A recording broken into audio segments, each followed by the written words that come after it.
ಕೇಳ್ಕೊಳ್ತೀನಿ. ಓಂ ಶಾಂತಿ ಹೇಳ್ಬೋದಾ?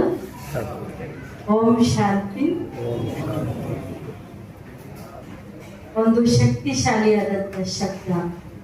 ಭಾಷೆ ಬೇರೆ ಆದ್ರೂ ಅರ್ಥ ಒಂದೇ ಇರುತ್ತೆ.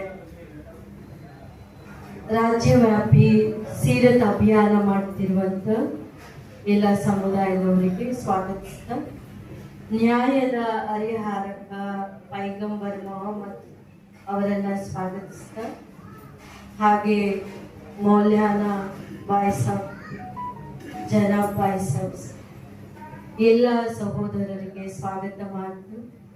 ವೇದಿಕೆಯಲ್ಲಿ ಉಪಸ್ಥಿತಿರುವಂತ ಮುಖ್ಯ ಗಣ್ಯ ಮಹನೀಯ ಭಗವಂತನ ಮಕ್ಕಳಿಗೆ ಸ್ವಾಗತ.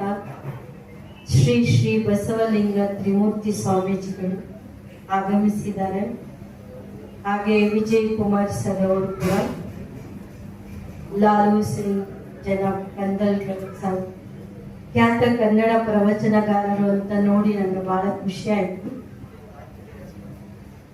ಈ ಸಮಾವೇಶದ ಉದ್ದೇಶವೇ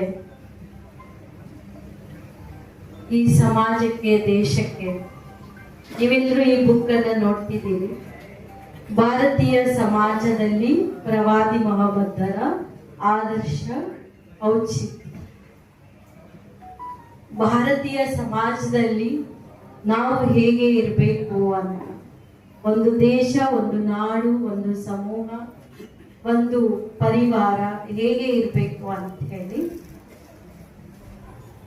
ಮಾತಿಗೆ ಮುಂಚೆ ಸಮಯ ಮತ್ತೆ ತಿಳುವಳಿಕೆ, ಜ್ಞಾನ, ಸಮಯ और समझ साथ में मिलना ये तकदीर है. ಸಮಯ ಮತ್ತೆ ತಿಳುವಳಿಕೆ ಒಟ್ಟಿಗೆ ಸಿಗುವುದು ಅದೃಷ್ಟವಂತರಿಗೆ ಮಾತ್ರ. ಹಾಗೆ ನೀವಿಲ್ಲಿ ಕೂಳ್ತಿರೋರು ಕೂಡ ಹಾಗೆ ಅದೃಷ್ಟವಂತರು.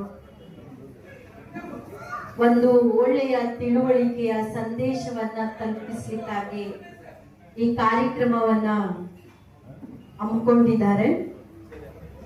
ಒಳ್ಳೆಯ ವಿಚಾರ,